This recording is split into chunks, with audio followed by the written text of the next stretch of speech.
Sounds like it's grown immensely since London 2012. Absolutely, and on the back of some good lifting there, Zoe Smith, Jack Oliver, a number of others gave us a great opportunity to kick-start the sport.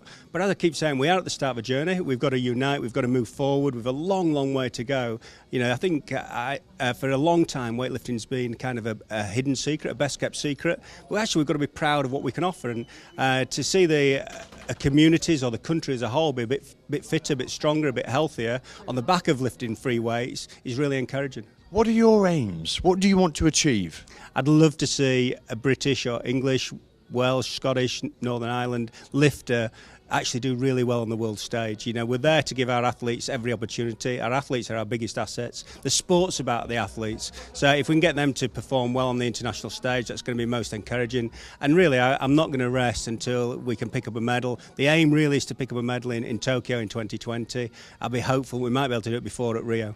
And the funding to the sport has increased. In which areas are you looking to pump that money into? Well, the funding's all around two areas, really. It's elite sport. So we've an elite female programme and we're funded by UK Sport for that.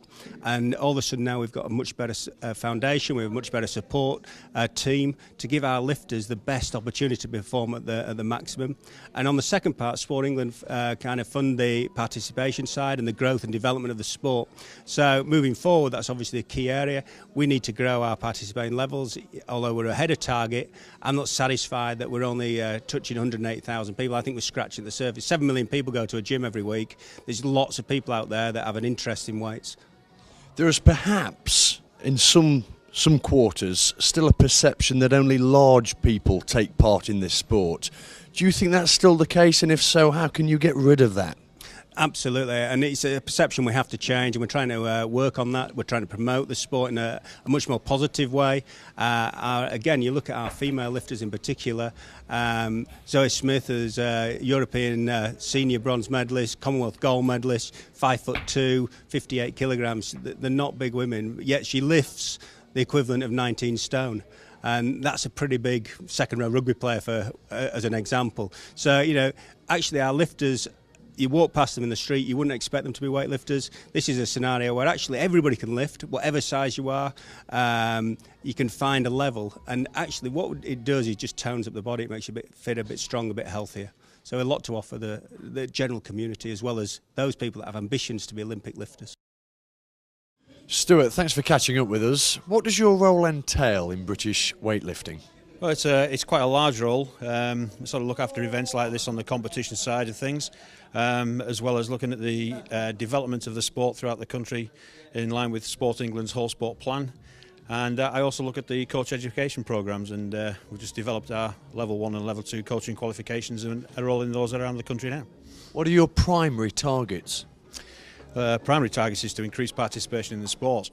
There's not a lot of people that know about this sport, and one thing we want to do is to take it to better venues like the one we're in today. Our national championships in Coventry in June, and try and build the audience around that so people can appreciate the sport and hopefully get more people involved at the grassroots level.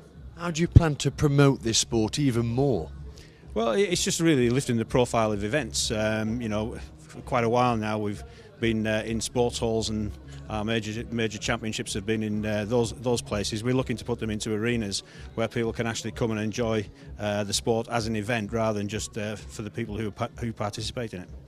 If people are watching you now and want to get involved, they've got a bit of fire in their belly about this, how can they get involved?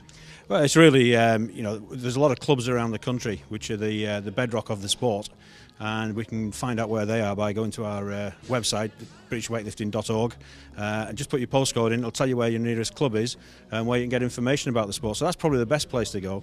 And when you think we've got something like 7 million people that go to a gym and lift weights, there must be a high percentage of those that want to actually go and take it to a higher level and get involved in the sport as a sport rather than just as a training method.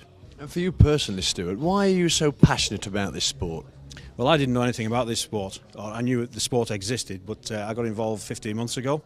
Started to learn a little bit about it and see the effort and the technique that's involved in order to lift these massive weights that people lift. And it really intrigues me, the psychology of these people who want to continue competing at this level and lift the weights they do. So, I've sort of got a bit of passion about the sports side of things. I don't know how they train as long as they do. It's very, very tough, but you know, it's a great sport to get involved in, and I'd like to try and encourage people to do that. Have you had a go yourself? Absolutely not. Thank you. Bye.